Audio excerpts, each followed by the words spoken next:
සුබදස්සක් සිල්වාටව මෙතන සභාවේ සිටින නගරපතිතුමා නගරපතිතුමිය ඒ වගේම අධ්‍යක්ෂකතුමිය ඇතුළු සියලුම රාජ්‍යධාරීන් සහ ආචාර්ය විද්‍යාඥතුමන්ගෙන්ද සියලුම දළදලියන්ගෙන්ද අවසරයි.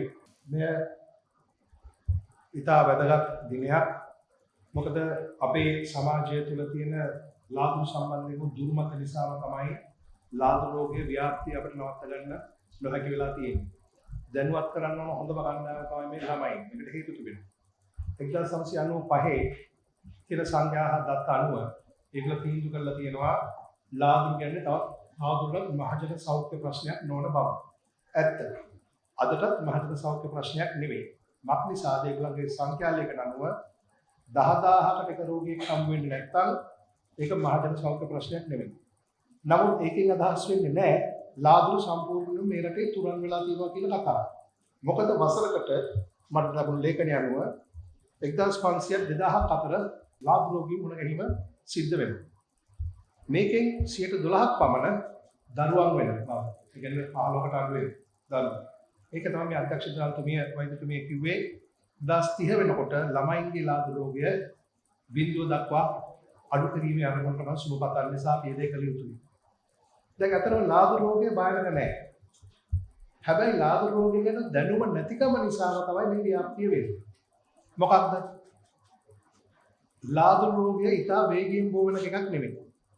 මට දෙන ලැබුණු තොරතුරු අනුව යම් ලාදු රෝගී ඇඟේ තියෙන කෙනෙක් සතියකට පැය 20ක් අඩුම වශයෙන් මාස 3ක් තනි අවුරුද්දක් තුල ඒ විස බීජයට නිරාවරණය වුණේ නැත්නම් එයාට බෝ වෙන්නේ නැහැ. අපි කොරෝනා ගත්තොත් විනාඩි 10යි ඉන්න ඕනේ. උණ කැස්සත් මීට වඩා වේගයෙන් බෝ වෙනවා. එහෙනම් මොකද්ද? තමන්ගේ යාළුවෙක්ට ලාදුරිය, තමන්ගේ හිතවත ලාදුරිය කියලා බය වෙලා දුවන්න අවශ්‍ය වෙන්නේ නැහැ. එයාව කොම් කරන්න අවශ්‍ය වෙන්නේ නැහැ.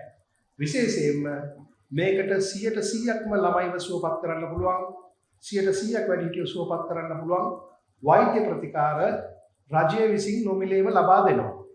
එහෙනම් මොකක්ද අවශ්‍ය වෙලා තියෙන්නේ? අවශ්‍ය වෙලා තියෙන්නේ නිසි වෙලාවට කලට එක හඳුනාගත්ත ගමම්ම ආපුවම මේ වැඩේ කරන්න පුළුවන්. නමුත් ඒක නොකරන්නේ මේක එළියට කියන්න ලැජ්ජයි, බයයි, මං කොම් වෙයිද, මගේ ඇඟිලි වල කුරුක් හැලෙයිද, අනිත් පැත්තේ මට මොනවා හරි වචනයක් කියලා දොස් පවරයිද? අන්න ඒ බය. දැන් මේ දරුවන්ට මම විශේෂයෙන්ම කියනවා ඔබලාගේ වැඩිහිටියන්ට වඩා බුද්ධිමත්නේ.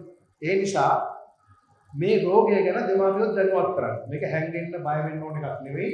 වෙලාවට ගිහිල්ලා බෙහෙත් ගත්තම සියල්ලම සුවපත් කරගන්න පුළුවන් කියන කතාව. ඉතින් ඒක තමයි මගේ මූලික පණිවිඩය. ලාදු රෝගය ව්‍යාප්ත වෙන්නේ රෝගයේ භයානක හින්දා නෙමෙයි. ඒ ගැන අපේ දැනුම නැති හින්දා. ඒ නිසා පුළුවන් තරම් දන්න කට්ටියකින් නිවැරදි දැනුම අහගෙන ඒ වෛද්‍ය උපදෙස් අරගෙන මේ මොරටුව විශේෂම අධ්‍යාපන කලාපයක් එකතු වෙන තුළුව ඒකෙන් අදහස් වෙන්නේ නැහැ බස් එක යනකොට හරි බෙම් එක බෝ වෙනවා කියලා. හොඳයි. ඒවට බය වෙන්න අවශ්‍ය නැහැ කිසි කෙනෙක්. නමුත් මේ දැනුම වර්ධනය කරන්න ගෙදරින් දෙමාපියන්ටත් මේක කියා දෙන්න මේ පත්‍රිකා කියවන්න මම හිතනවා මේ දරුවන්ට ඒ වැඩේ කරන්න පුළුවන්. ඒ නිසා අද මේ උත්සවය සංවිධානය කරලාද සියලුම දෙනාට සෞඛ්‍ය සේවයට විශේෂයෙන්ම මේ අවස්ථාවේ සකස් වෙල්ස් කුමරි විදුහලේ විදුහල් ප්‍රතිනිධි ඇතුළු කාර්ය මණ්ඩලයට මේ සාර්ථක කරගන්න සහභාගී වෙච්ච සෑම දෙනාටම ස්තුතිවන්ත වෙමි. මගේ වචන ස්වල්ප අවසන් කරනවා. බොහෝ ස්තුතියි.